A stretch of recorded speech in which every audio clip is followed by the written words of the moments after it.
Hey gang, Bill Greenberg with PhoneScholar.com. Today is Friday, November 5th, 2010. Yep, we made it through another week. And here's a summary of what's on the website today. I noticed that when I did the articles today, that they're kind of all over the place. None of them really relate to each other. So follow the journey with me, come on a journey, and we'll talk about it. As for checking out the entire articles, please go to www.phonescholar.com. And for any questions, send them to me at blogquestions@phonescholar.com, or please feel free to put on comments on the YouTube channel and at www.youtube.com/phonescholar, and I'll be happy to answer them to you. First, Verizon Wireless Android App Store, everything there is to know.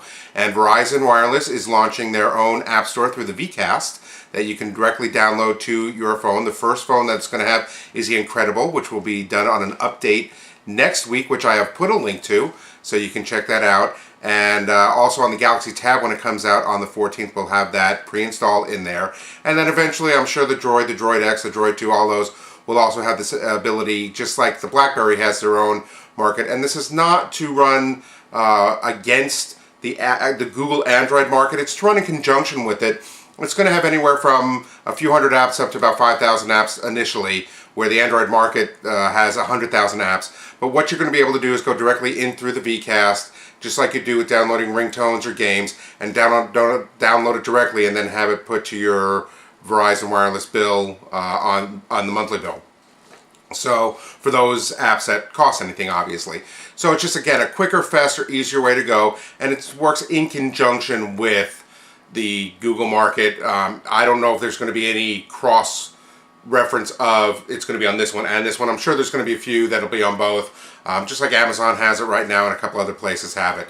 So check that out. It's going to be starting next week. It's going to open up next week, and like I said, initially it's going to be only for Droid Incredible users that will have the update available, but I'm sure if you go to the website, they'll have a full the Verizon Wireless website, they'll have a full explanation of it. Next, Dear Steve Jobs, you're wrong again. And this is a letter that was written. This is actually from last month, but of course you know everything that happened to me last month, so this is a catch-up, one of the catch-ups for me. But I thought it was really interesting. It's by J.R. Raphael, who I get a lot of stuff with through Computer World. He's actually he writes for Android Power. So I will say that this article, it's a little bit long, and it is quite a bit biased about Steve Jobs, who did the earnings call, saying, again, last month, saying that last quarter that Apple earned $20 billion in profit, and they have $50 billion in cash. Tough life. But I also put on there the two videos, and they're actually audio of the video, because he's on a phone, of the actual earnings call. Now, those are long too. They're 13 minutes each, but you know what? I read this article from J.R. Raphael, which really shoots Steve Jobs through the heart for what he's saying. But then when I went and listened to the actual calls, I think the letter is maybe a bit much, but check it out. I think it's worth the half hour or so that it would take to do this, and I think you'll enjoy it and get a real insight. Steve Jobs does talk also about Apple TV for those of you who are interested, so it's a pretty great call in my opinion, and he really goes, yeah, he does bag on RIM and Windows 7 and Google and stuff like that, but there's some very other interesting parts that I think is worth listening to, especially if you're an Apple aficionado. Next, Notion Inc. says Atom tablet likely to arrive by Christmas. And I have a very, very loyal reader and follower in India who first turned me on to the Atom by Notion Inc., which is a company out of India that is making a tablet that is 10 inches. They come out with a 2.2 Android, but the cool thing is it's going to have a 3-pane interface, meaning you can literally run 3 apps working side by side. So it looks like that's going to be one of the first ones to do that. It's going to be really interesting. Plus, it's going to offer a real cool display that will work very well outside. Check out the article. Like I said, he turned this on to me a few months ago, and I've been kind of following it, and it looks like a really terrific product. And I put links to both the product and to the updates from the company talking about the product about this. So if you're looking for a new tablet, check this out. It's supposed to be available in the US hopefully in December and January. No pricing yet. As soon as I get all those updates, I'll let you know. And next, bad news for Windows 7 launch. Big shortages may be ahead.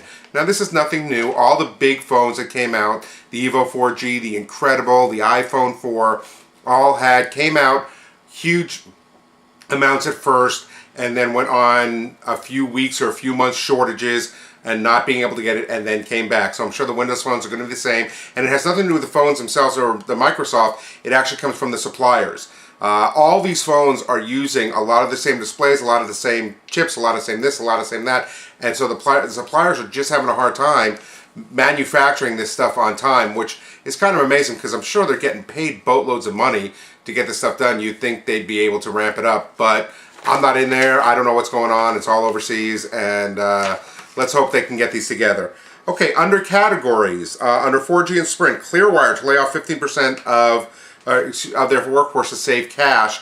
And I just put this in there because I keep putting updates about how they're trying to open up markets and do this and that, and looks like they're having a lot of problems. And Sprint, who is actually a very large investor in Clearwire, I'm not sure what percentage they have of it, but has been talking about switching over from the WiMAX to LTE, which I don't know what would do to Clearwire at that point. So we're going to have to watch on that. But like I said, an interesting article based on all the other articles I put out. And then finally, a follow-up to yesterday. T-Mobile ad provokes renewed debate over 4G wireless, and this is under the category under 4G and then all four carriers: AT&T, T-Mobile, Sprint, Verizon Wireless. And basically, this is gives more clarity to what I talked about yesterday. Gives a little better explanation. So for those of you who are really confused about the 4G and what's going on with all this, this helps out even more than the stuff I did yesterday. Okay, that's all I got for today. You know what? Have a great weekend. I will talk to you on Monday.